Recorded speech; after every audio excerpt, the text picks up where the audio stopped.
Hey, my name is Ian Gabriel, and I'm a local at Eighth Street Skatepark. This is my mural, that I did back in 2020, and yeah, what's up?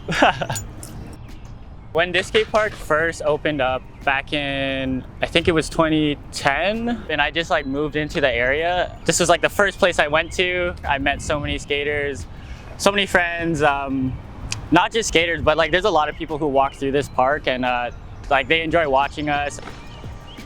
It was huge for me because it was like the first kind of like legal mural that I got the opportunity to paint, and it's kind of like my into the street art mural scene, you know what I mean? So I don't know, it just means so much more that it's at like my home skate park.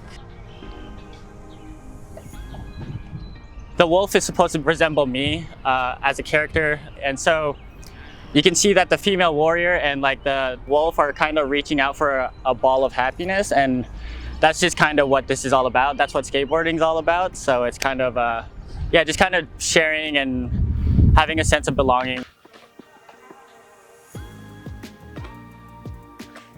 Hey, my name is Jay, pronouns they, them usually.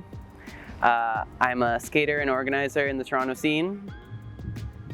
Just like how people need a dance studio, just like how artists need a canvas, you know, like we need a skate park to explore ourselves and move through our lives in the space. It's a place that people can gather, that they feel familiar, that a culture can be born and thrive and maybe even like live on beyond that.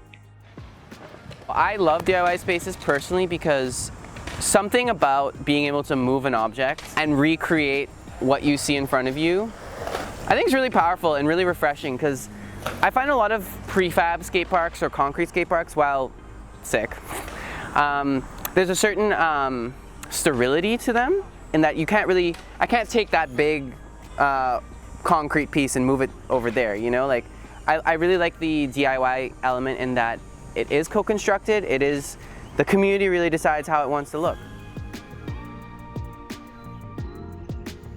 The relationship between art and skate culture goes like very far back. Our skate graphics, you know, on skateboards, on skate wheels, it's like very much been a part of like the scene for a long time, and it just only evolves over the course of the years.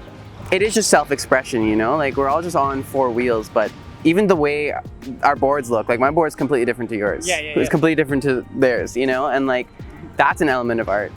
See something I never thought was possible on a skateboard, like that's art. Yeah. You know, like that's it for me. I agree. No, I 100% agree. Yeah. There's like so many different styles, like within like clothing, the way you do your movements within a trick. Yeah, it's crazy. It goes so deep.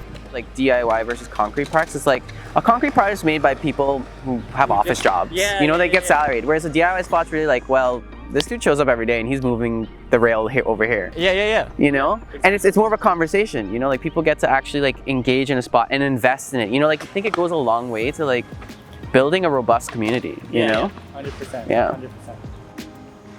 I guess for me, what I want to see for the future of skating in Toronto is like, the lines being blurred between a street spot and a skate park, and the lines being blurred between like what is a spot that we're supposed to skate and what we're not supposed to skate. I think I just would want it to be normalized, and I think that's why the Olympics is kind of cool in a sense, because it is kind of normalizing it and helping that. Yeah, helping see it as something not just vandals and hooligans do. It's like it's something professional that you can aspire to be. Exactly. Yeah. There's a physical aspect, a communal aspect, and a spiritual aspect, personally. The physical just keeps me in shape, keeps my body sane. Like when I have anxiety, I just go skate it off. Community, like I meet new people every day through skating. And then the spiritual aspect of just like, you know, no one's gonna land a kickflip for you. No one's landing any trick for you. You have to like sit down and like mind, body, soul, like channel that energy through frustration or whatever it may be, like to land your tricks. And like for me, that's like really cool. I've met so many different people like in the community. Like another skater friend of mine who was an artist, and like that's the person who got me into art. And like if I had never met that person, I don't think I would be doing art. But I ended up meeting my friend, and shout out Corey. He showed me a bit of art and showed me that I can do this and I can skate at the same time, and like how they actually are very related to each other. And yeah, so it's really, I could go on about what, like the different ways it shaped me, but it's like it just continues to shape me like over the year. Yeah, right? It's crazy. Like what ties us all together, like, and makes us so approachable, like the other people, is just, yeah, we're all here because of skating, you know?